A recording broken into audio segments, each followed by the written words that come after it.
Olá, meu nome é Jussiária, moro em Divisa Alegre, Minas Gerais. Sou uma mulher de cor parda, cabelos encaracolado, castanho escuro, com mechas loiras.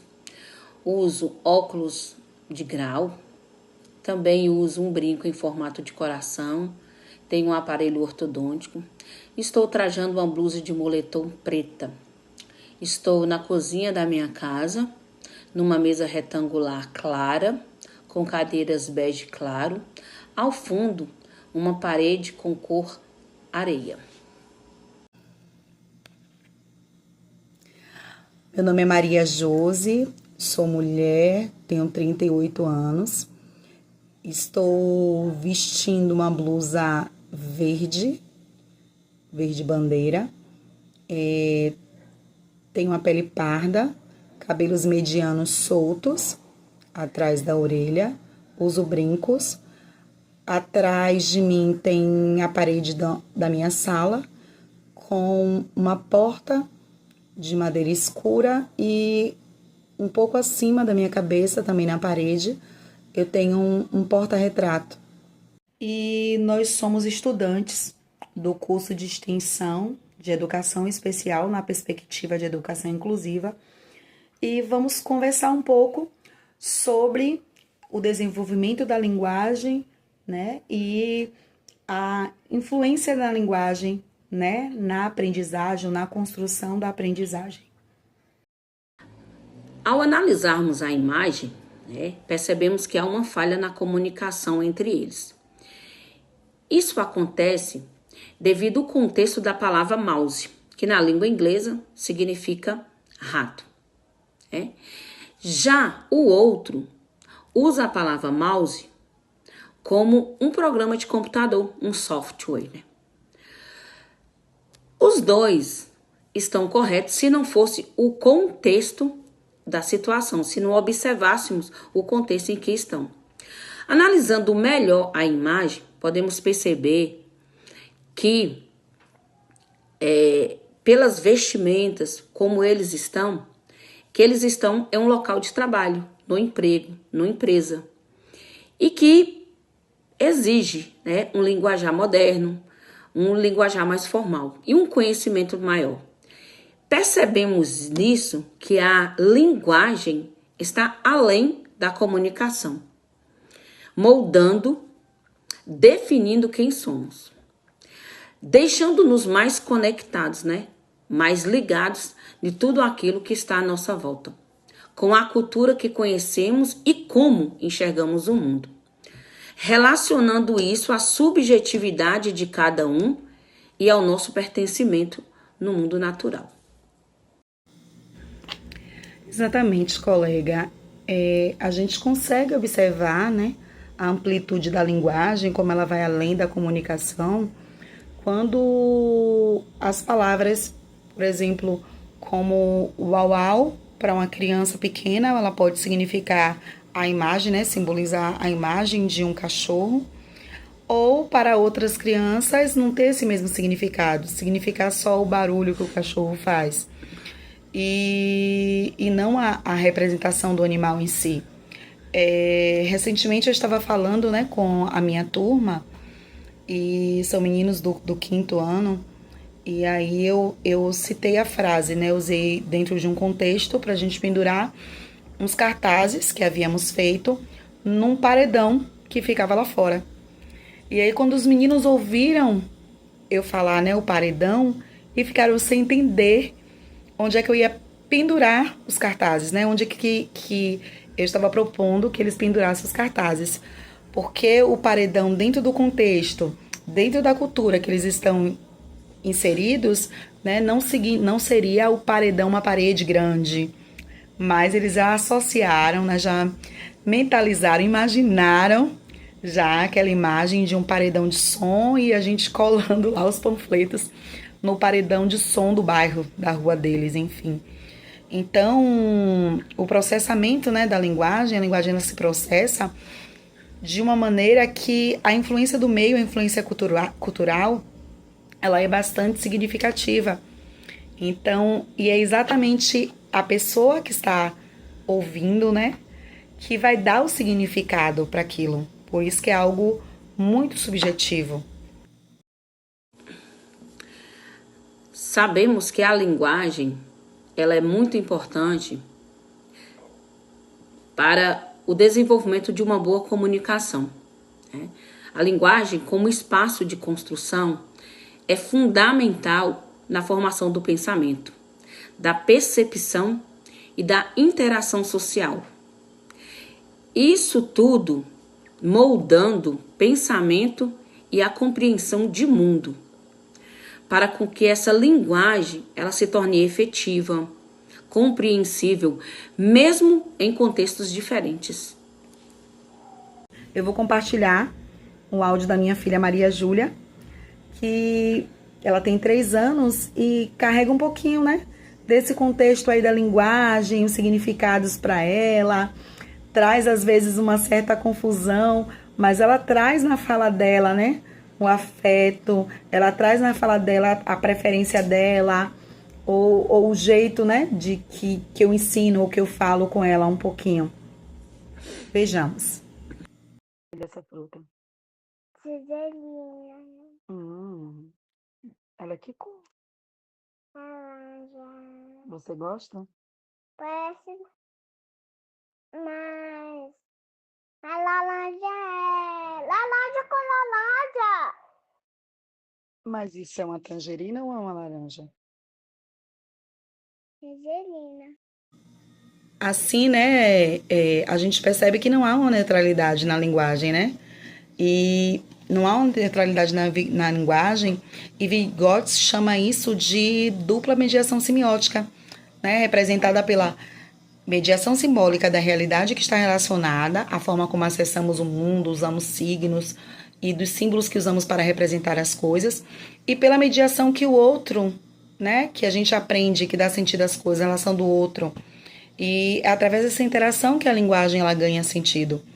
Então, uma criança ela pode ver a barata e fugir da barata, né? Subir em cima da cadeira, em cima dela com um chinelo para matar, ou até mesmo brincar com ela, levar na boca, colocar o animal como ser sagrado, depender da cultura, né?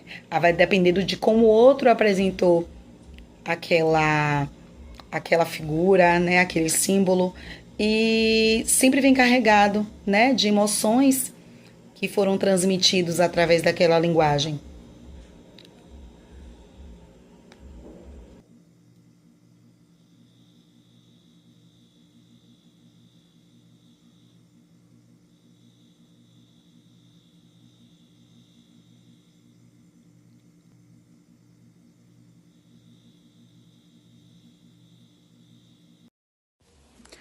É verdade, Josi.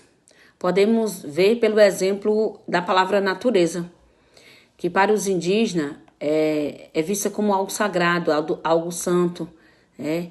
Onde envolve um contexto grandioso. Já para o não indígena, é algo comum, normal, simples, né? Podemos ver que quando uma criança está conhecendo as palavras, ela não aprende só nomear coisas, objetos, ela também aprende a enxergar o mundo. Quando ensinamos ela a nomear, né, a classificar, a sentir e até mesmo pensar tudo isso a partir da cultura que a cerca. Isso também faz com que ela carregue valores, afetos, o jeito de viver e também de se relacionar com os outros.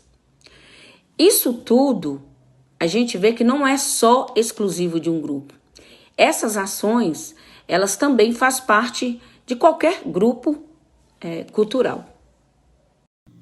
E a gente precisa pensar na subjetividade desse sujeito, né? O que ele carrega. Então, não só as crianças com deficiência, mas todo sujeito tem suas formas subjetivas. Por isso que tem que ter esse olhar especial voltado, né? Para entender o sujeito, né? Dentro da sua subjetividade e a partir daí criar intervenções para que se construa, né?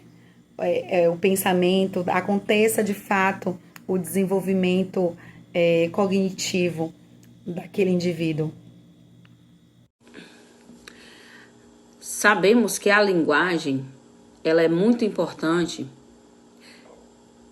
para o desenvolvimento de uma boa comunicação, né?